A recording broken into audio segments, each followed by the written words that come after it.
Today. The following is an exclusive presentation of Jessup Broadcasting, the sports leader in Southeast Georgia. World famous. The world famous Butch and Bob Show. World famous Butch and Bob Show here for this Wednesday morning, 6th day of January. Butch Hubbard here with you along with Bob Morgan. And Bob, how are you doing this morning? I'm good. Doing good? Still got all your Pittsburgh Steelers stuff on. Looking even better for the Steelers. Yeah, The Cleveland Browns going down with the COVID. And that's not good. I mean, I don't want to win. I want to win legit. I'm like our morning man on AM 1370, Clay Travis, saying he doesn't understand why Kevin Stefanski can't be on social media or, on a headset at home. You know, they mentioned that he could zoom in and get it on. Herbstreit was at his house, calling the semifinal game between Clemson and Ohio State. I mean, he wasn't at the stadium, but he was on his house or watching on TV and was commentating the whole game. Why can't the coach for Cleveland be do the his same house thing? right? I mean, Belichick's fault. All that video. Whoa. I got to cut your mic on. Joe Ierardi is our special guest this morning. Joe? It's Belichick's fault, Bob, but all that video and he did and everything, that prevented people from doing that. But I just think it's sad. I mean, it's been for ages since Cleveland's made it to the playoffs, and now all this happens. I mean, this guy could win Coach of the Year. I mean, he's a young coach. Kevin Stefanski's done a great job with Cleveland, and I just hate that he's not going to be able to be there to coach his team. So it's like one of the sports commentators said on yesterday on our sister station WLOP 1370 AM. Good news never lasts long in Cleveland. Well, the two guys drag racing, that was kind of stupid because they said that. You like that, Joe? They said that possibly could bring Yeah, I got a kick out of it too. And I was driving when I heard that. They don't call it the mistake by the lake for anything. So. Well, we talk a little football. Maybe we can get back to some football in a moment. But right now it's time to talk about health issues. We got the hospital administrator, Joe Ierardi, in this morning. Good morning, Joe. Good morning, gentlemen. How are you this morning? Good to see you for the first time here in 2021. It's good to be here. Well, COVID-19 continues to be a big story. Just wanted to, nobody's got a better understanding of how it's affecting people in Wayne County than you do at the hospital. So how bad is it? I keep hearing it spiked since January. Where we stand right now with the COVID issue in Wayne County. Again, thanks for letting me be here and talk with you guys a little bit this morning about that. There's no doubt over the last 6 weeks or so, there's been a spike and an increase in the amount of cases that are becoming that are positive in the community. What I would say is, with that, more people are getting tested, and so your numbers are up. But I think when you look at the amount of cases we're having, you look at your mortality rate, not only locally, statewide, and nationally. When the first 60, 90 days of the coronavirus, the mortality rate was 3%. Now you see where that number is dropping below 2%. So what does that tell you? It tells you a couple of things. First, what it tells you is that we're testing more people and more people are going and getting tested to find that out. So that obviously that number is going up. But what then we're finding is that hospitalizations and deaths are not tracking with that testing. Well, that tells us that most folks are actually getting treatment, they're getting seen about, and they're taken care of. All these things are being taken care of in a timely manner, and the science has gotten better. The medications, the treatment patterns, now that we've learned more about this disease, are becoming more effective. Is it the old thing, early detection is best?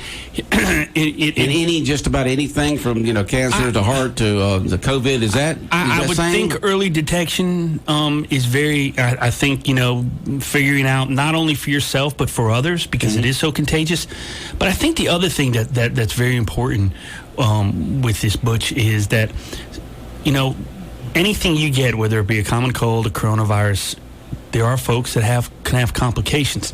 I think the biggest thing folks can do to keep themselves out of having severe complications is recognizing, hey, this fever's been going on a little bit too long. I need to call my doctor. Or, And we're all guilty of it, and I'm the worst of it.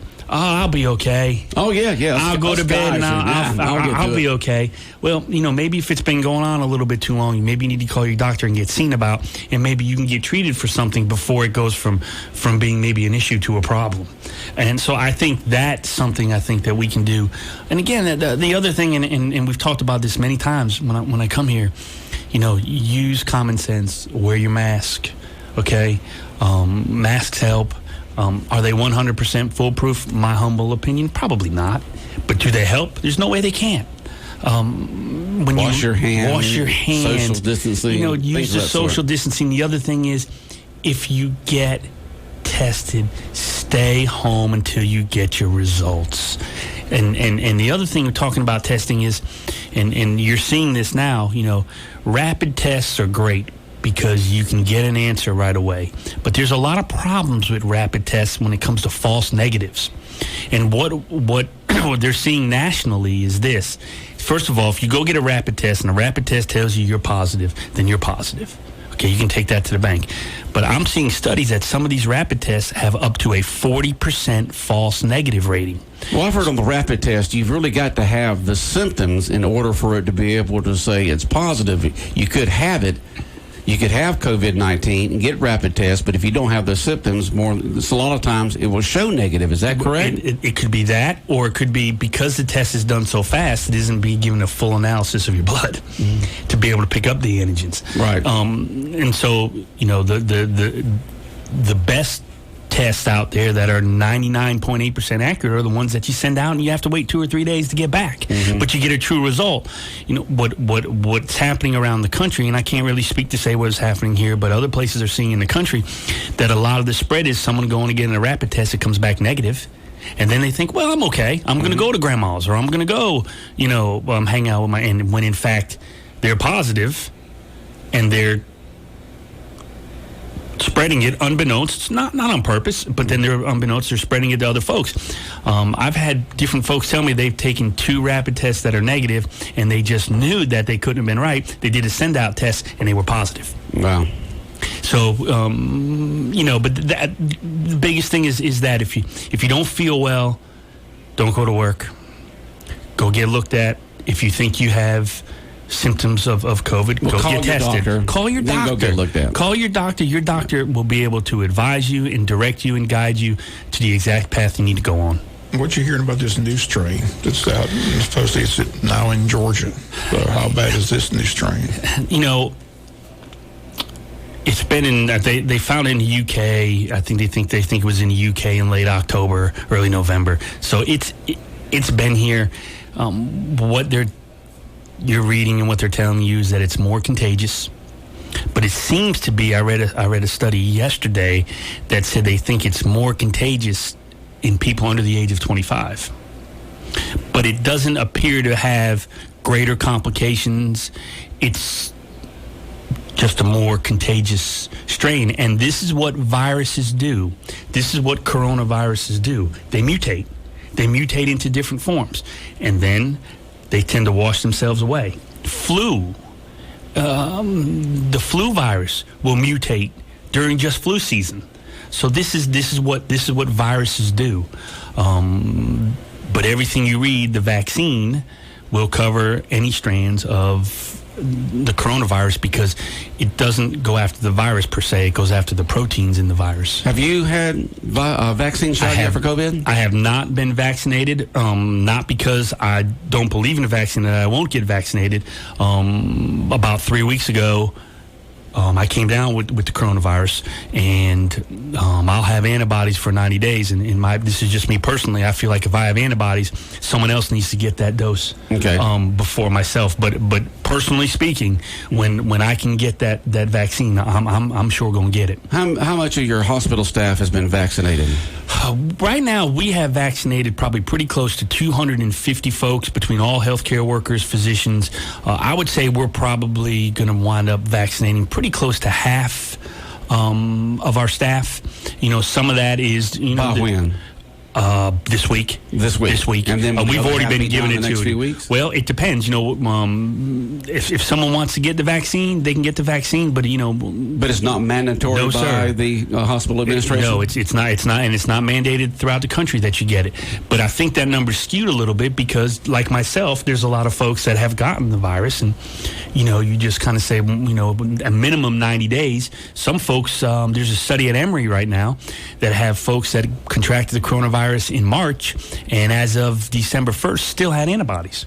So antibodies couldn't be 6, 9, 8, who knows how long. Some folks, we're coming up on 10 months since this pandemic really got going. And if there's folks that still have antibodies 10 months later, that's very encouraging. That's encouraging. That's a lot longer. And so, again, a lot of the things, this is fluid.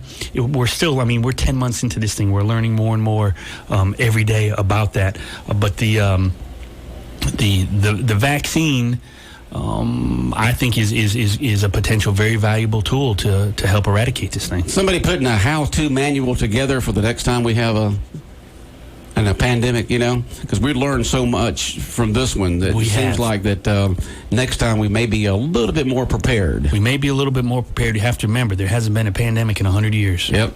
What's the pecking order in the vaccine in Wayne County? Who's next in line to get it? Is it elderly people? Is it teachers? How's it being distributed here in Wayne County? What do we know about that? I can tell you what little bit I know. This is mandated. The state of Georgia and the CDC works together and puts people in groups. And what they did was they had Group 1A. Group 1A was all of your frontline workers and your first responders. Those are your doctors, your nurses, those folks.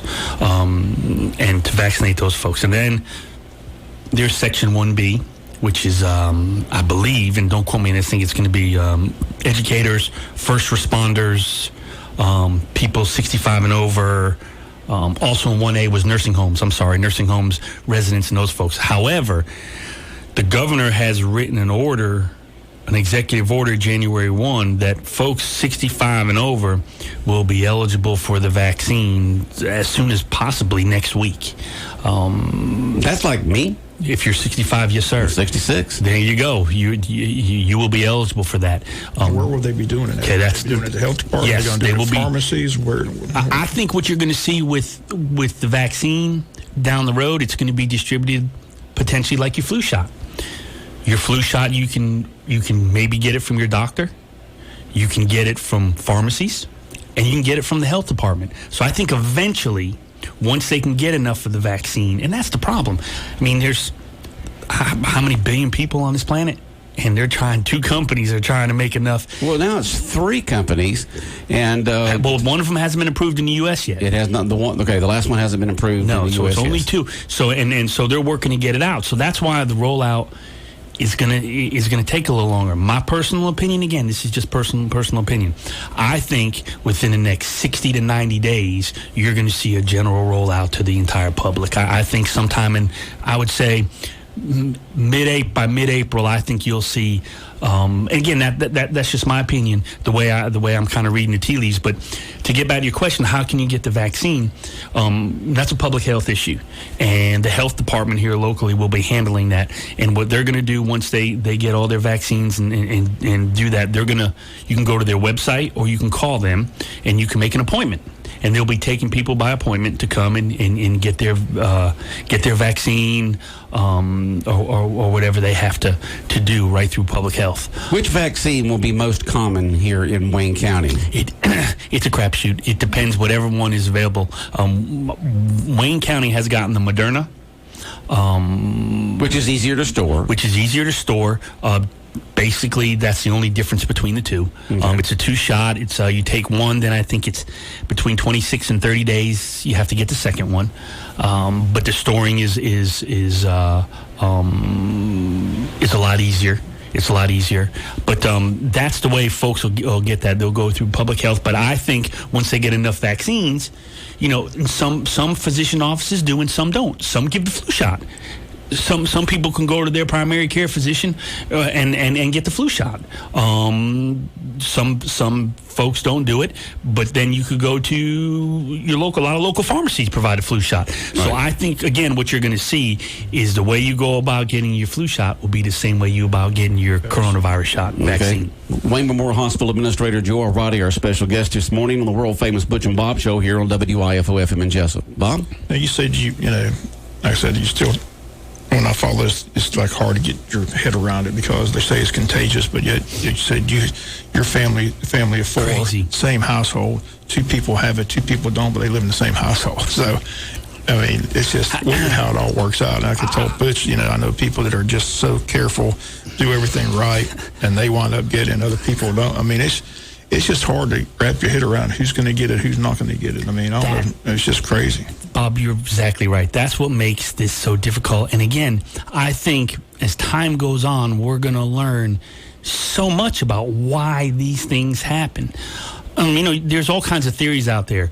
If you have an O blood type, that maybe you're less susceptible to getting it. I mean, Isn't that the most common? Is O the most common blood type? I'm really not sure. You know, there's A, B. I mean, there's different types. A, B, O, but, O you know, but is negative? it O? Is it O positive? Maybe more prevalent than O. Okay. But I can, you know, speak for my house. You know, my son Brad contracted the virus around September 1st. Myself and Regina came down with the virus. Okay. I came down with the virus. I tested positive on a. I went and got tested on a Thursday morning. Got my results back on Saturday. But Wednesday night I was around my wife, around my daughter. Okay, so I feel like I was probably contagious then. Seeing how 12 hours later I took a test, and 2 days later that test was positive. My daughter contracted it. My wife didn't. Man, what were your symptoms? You know, what did you experience? I mean, because you know so many different people. Some people. There's say it's 100 different Some symptoms. people wind up in hospital. Some people really struggle with it. So you know, I started feeling bad on a Wednesday. I got home from work, and Wednesday night I started. You know, my really sinuses was the main thing. I really kind of felt like I had a really nasty head cold, real tired, and a little achy. And I said, "Oh boy." So I went to bed and I got up about 2, 3 a.m. and I felt a little warm, still felt bad. And in my mind, I said, "Oh, dear Lord." I said, I kind of said this is, so I got tested Thursday morning and 48 hours it came back and it was positive. I had, the biggest thing was my sinuses, I felt like I had an awful head cold and had a really bad sinus headache, a little achy. Really didn't run fever. If it was very, very low grade. Tired. what about? That's my sister in Washington. That was the thing. She said it felt like she ran a marathon just to get out of the bed to go to the bathroom and back. It was Tired. just so tired. Very tired. And a headache. Even yesterday, you know, about 4 or 5 o'clock, I can see myself starting to get a little tired, a little still fatigued still. So what did you take during that time period to try to ease the symptoms? I took some vitamin C, vitamin D, and some zinc. Again, I've got all that in a supplement that I take every day. Okay. I talked to my doctor. I did, you know, when I test positive, I called my physician, and he told me what I needed to take. He told me what I needed to do, and guided me and let me know what I need to do. He told me I needed to move around.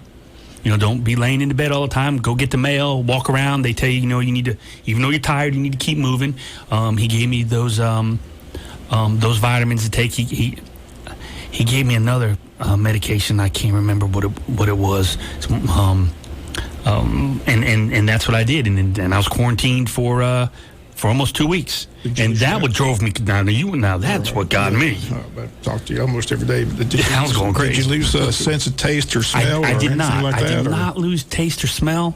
Did you lose sense of appetite? I mean, did you still have an appetite? No, my appetite actually unfortunately got better. Yeah, that's the big. Wait, you at least hope you can lose some weight out of it. Not me, man. I wanted to eat all the time. I don't know if that was because of that or it was boredom. That's the big joke in New Year's. A lot of people say, "Yeah, I got COVID-19. I got 19 pounds." So. It's called the COVID-15. I'm People putting on 15 pounds. I'm telling you, but that the worst part was after about a week or so, I still didn't feel, but you know, being quarantined, I was about to go crazy. Right.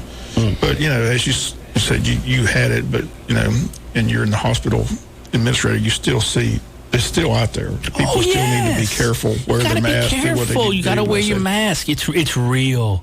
You know, I saw the PSA real. Chris Christie did. You know, he said he learned his lesson. You know, he wound up getting it, but he said he made a mistake, took his mask off for a couple of days around and got it. So he's doing a PSA. He's, you know, encouraging people to, you know, wear their mask. It does make a difference to the social distancing, things like that. So just want to make sure people are aware that it's still out there. Just because we turned the calendar to the year 2021, it didn't disappear. Yeah, and wash your mask or change them out frequently, because that's a lot of people get the COVID because they wear the mask and they throw it over in the car seat or something like that, or they throw it in the pocket and then put it back on. Put a clean mask on your face each time that you go out, because if it gets on there, then you have a chance of picking it up. That's right. And again, it all just goes back to, you know, just common sense things. You know, protect the ones who are vulnerable. Protect the ones that are vulnerable. And, you know, people ask me all the time about what I think about the vaccine. You know, again, I'm going to speak for me, okay? When I can, I'm going to take it. And when my family members are eligible to take it, I'm going to encourage them to take it as well. But I encourage people to do their own research on it. You know, there's all kinds of conspiracy theories and things like that. Do your own research and then make your own informed decision. Again, talk to your physician about the vaccine. You know, talk to your physician, do your own research, and then make your decision. It's your decision. Take it just as soon as I can tell you that. It's your decision. There's not a right or wrong decision, but you need to make sure that you're making an informed decision with facts. And there's a lot of legal things that are going to be going on, because can companies, businesses require their employees to take the vaccine to be able to continue to come to work? That's going to be a legal issue that's going to come up, because bosses feel like, you know, we want a safe work environment. I want all my employees to be vaccinated. Right. And so it's going to be interesting to see how all that works out over the next several months. Right. You know, there's all of these. I think you told me there was a story that someone in Wayne County got vaccinated and died. Factually incorrect. Right, I mean, that's. I also, someone sent me a screenshot telling me that someone posted, again, don't get your news from Facebook, that we had 168 people at Wayne Memorial Hospital with coronavirus this weekend. Well, that would be great, but we only have 84 beds. And 12 of them are for moms who are having babies. So that math doesn't add up. It's just amazing how people will read stuff on social media, Facebook and Twitter and all these other social media things out there, and believe it. But people will believe what their values and their morals and their thoughts and feelings about subjects are. Right. No matter what the facts are, what the truth is, people are going to believe what they're going to believe.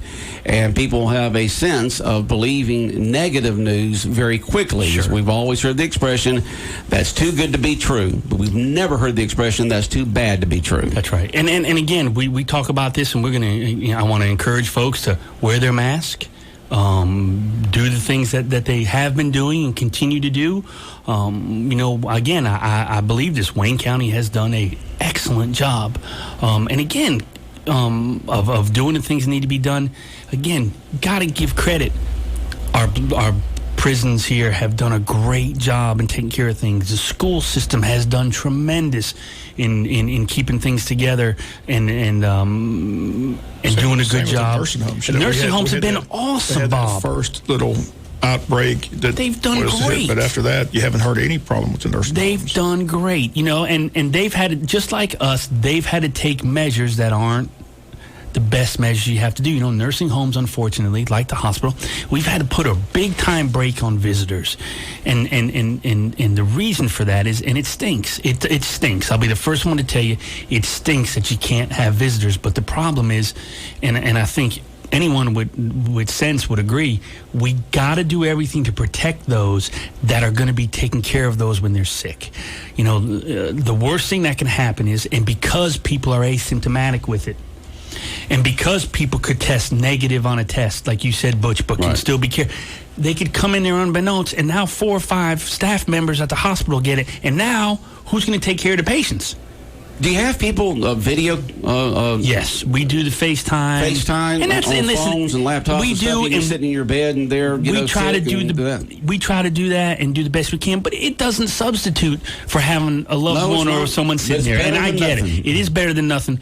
And once we can get everybody vaccinated and we can feel like we've got a handle on that, it'll be fine. But the biggest, the same folks that'll tell you that we should just let people come in the building will be the same folks that'll say, 3/4 of your staff is sick. Now there's no one here to take care of the patients. You shouldn't have let anybody in the building. Those will be the Monday morning quarterbacks. Yeah. But we got to protect those folks. And let me tell you something. These healthcare workers, doctors' offices, lab technicians, people that work at the hospital, hospice folks, home health folks, give these folks a lot of credit. They're going on 10 months dealing with this stuff, and they are going into the fire every day. They're going in knowing that patients have this disease, this virus, and they're going and taking care of it. Fire every day, just That's like right. They're running in there. They're doing their job, knowing what's going on. And we owe it. Hats off to them. Hats off to them, and we owe it to them to protect them and to protect their families. Right. I mean, and we're going to stand by that. We owe it to these folks that are doing this, and they're working hard. I mean, you look at a nurse who's on a 12-hour shift, taking care of 2 or 3 coronavirus patients. Mm-hmm. That's not easy. Now, listen, the number one killer in the United States until this COVID has hit its peak now here in December has always been some sort of heart, whether it's a stroke, heart attack, whatever the case may be. About 2 people every minute die in the country from some sort of heart-related disease. Are you still seeing those numbers, or are people trying to stay away and not get tested because of COVID? I mean, you hear this nationwide that people are not getting tested for certain illnesses like they should. This is going to be one of the things that is too early to tell, but you're going to see long-term with the pandemic 3, 4, 5 years down the road. It's hard to quantify folks who aren't coming in for their routine screenings who aren't being done. There's no doubt that folks are staying away and they're not doing these things for routine screenings. There's no doubt, okay? And routine screenings are what they are. They're routine. You don't think you have anything wrong with you, so you can put it off for 6 months. But it goes back to what you said earlier, Butch, about early detection. Mm-hmm. We won't know for sure years down the road when all of a sudden you're going to see a spike in cardiac disease or other diseases because people didn't do their early detection or get their annual physical, whether it be diabetes. And I think that's one of the long-term effects from this pandemic that are potentially out there that we won't know for years down the road. But I think you're right. You've got some states like Georgia that don't have as many restrictions as other states. You still got most of the businesses going. You got things going, operating somewhat normal, all right? And then you've got states like Washington State and New York, and then also California, who have had very strict restrictions, okay? I mean, you can't do much there at all.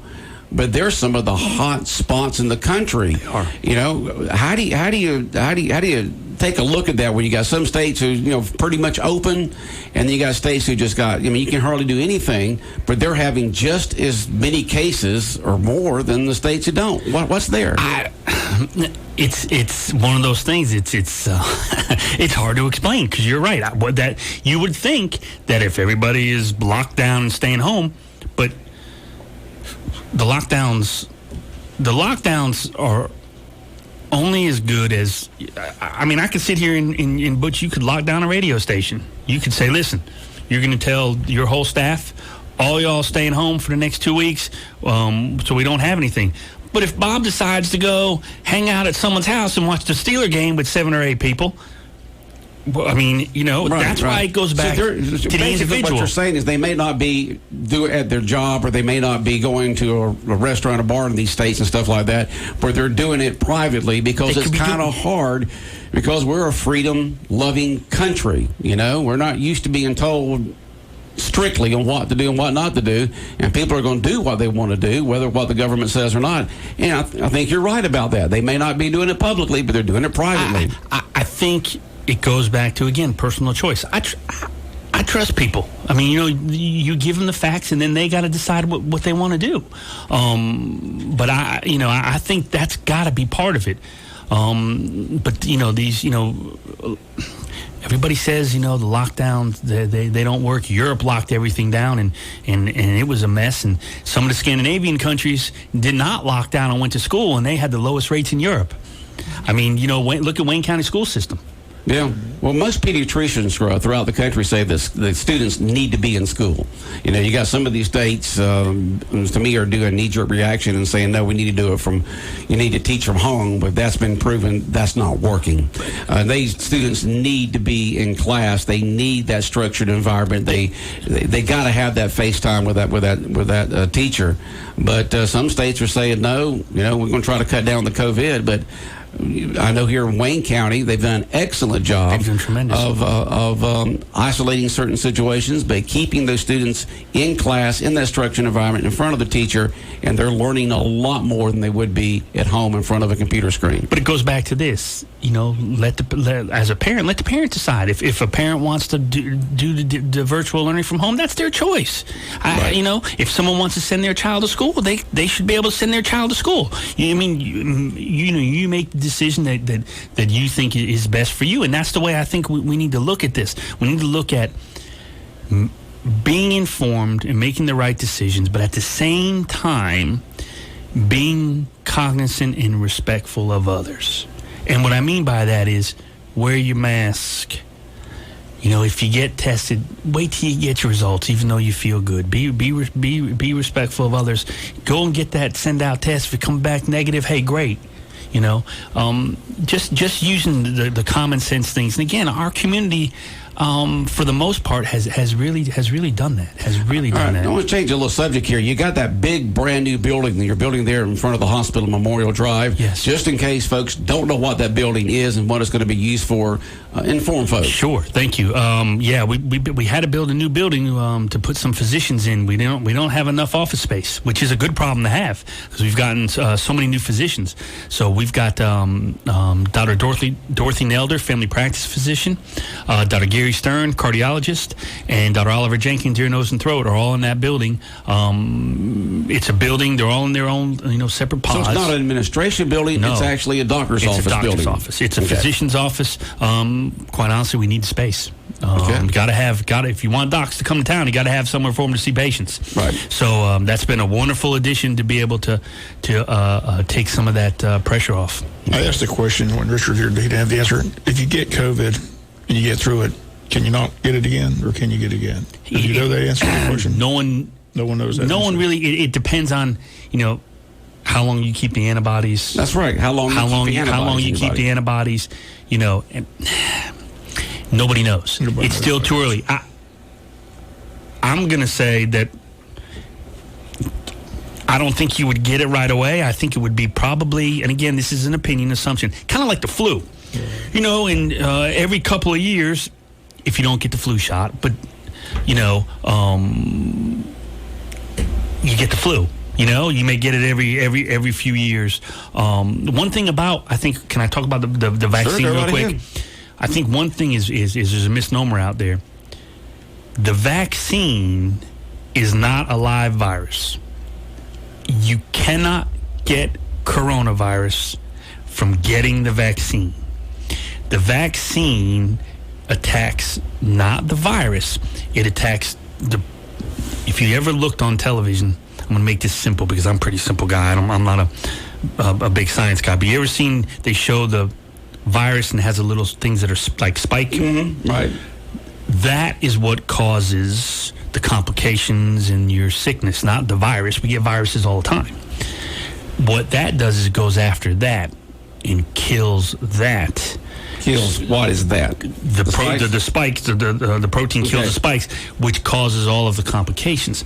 So you could get a virus. You could still potentially, I guess, get coronavirus, but you won't have any symptoms from it. You won't even know you have it. Okay. So it goes after that. So you're not getting the live virus. So if you still have the virus, but you don't have the symptoms, but can you still spread it? No. Okay. All right. Because it goes after that, and then it also it kills that, but then it also allows you because it allows you to build up antibodies. You know, they're trying to say probably by, end of the first half of this year, June 30th, somewhere along there, things should be back to pretty much normal in this country. I agree with that. Rollout goes like it's supposed to. You kind of agree with that? I agree with that. I do. I think that's very fair. I think that's extremely doable. It's going to depend on how quickly they can get the vaccine and how many people take the vaccine to get to that, what they call herd immunity.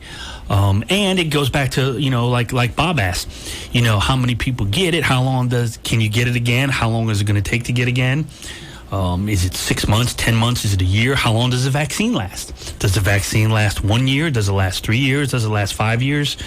All to be determined as time goes on. And I think that's what's so frustrating for everyone is because we don't know because it's so new. Yeah, it's just a big learning curve. Yes. For everyone. Yes. All right. Joe Ierardi, hospital administrator, in with us this morning. Joe, we appreciate you coming in. Look forward to having you on again and sometime in the future. Thank you. I appreciate it. All right. World famous Butch and Bob Show brought to you by Murphy Builder Supply, by First Southern Bank, Local Boys Construction, and Damon's Famous Fingers and Wings. The world famous Butch and Bob Show.